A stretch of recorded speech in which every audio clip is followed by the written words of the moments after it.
We began looking at LeBron's net worth in July when another publication, The Information, reported that his production company, which is known as the SpringHill Company, was looking at a potential sale or an investment that would value that asset at $750 million. So we began looking at how this would impact LeBron's earnings. LeBron James has been one of the most successful athletes in the world. He has been one of the leading athletes to turn his high earnings into savvy business deals and big investments. He has really been, an athlete who has been at the forefront of not just doing endorsement deals and taking money for putting his name on things, but actually taking equity stakes in businesses and trying to grow them himself and trying to, get a piece of the upside when these companies grow.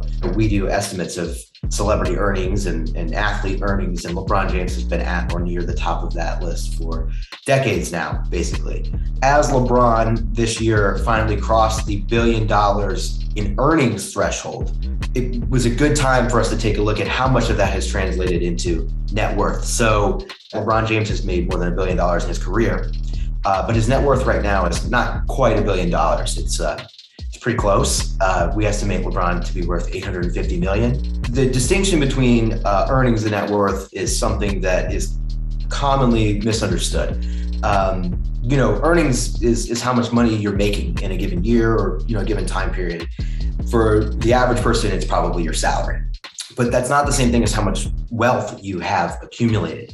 And so for somebody like LeBron, in his career, he's made more than $1 billion in earnings. But that's before you factor in taxes. That's before you factor in spending, lifestyle spending. It's also before you factor in management fees, legal fees, managers taking a cut of your MBA earnings or your business ventures or things like that.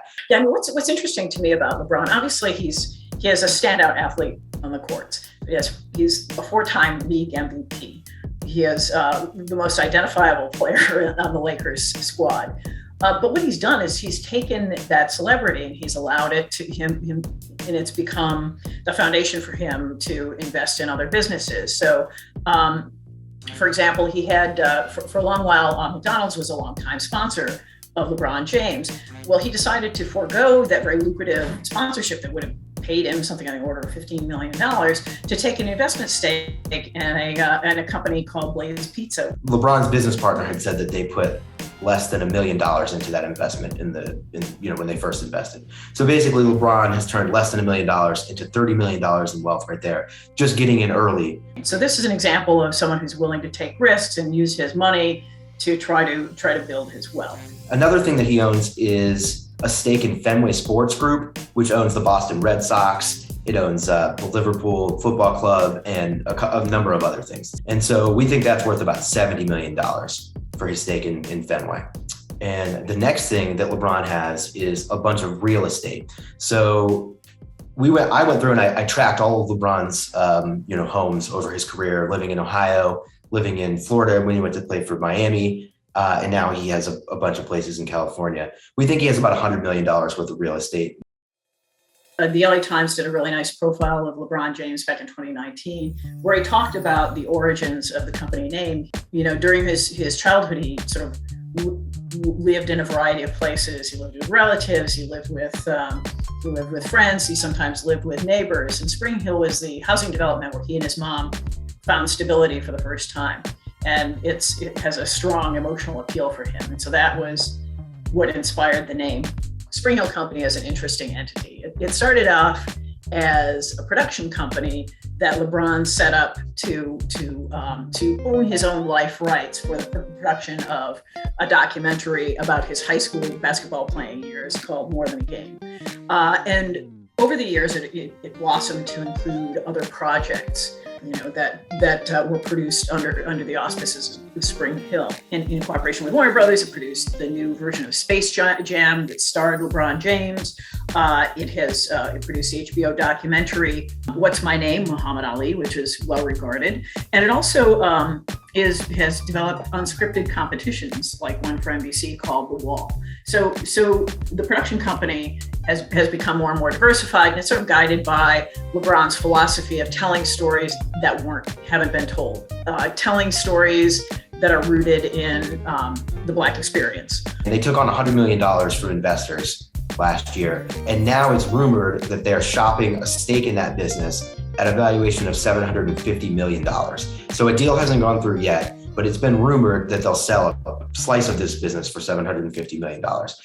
We don't know exactly how much LeBron owns, but it's believed, according to the sources we spoke to, that he owns the biggest stake of any individual investor, but he doesn't own more than 50% of the business. So if he sells a stake for $750 million, or at a $750 million valuation, that would be $375 in net worth if he owned half of the business. So we went a little bit more conservative than that because the deal hasn't gone through yet, and we don't know exactly how much he owns. And so we estimate that LeBron's stake in SpringHill is worth about $300 million. And after all of that, we get about $350 million that he has in cash accounts, in other investments, things that aren't as easy to track.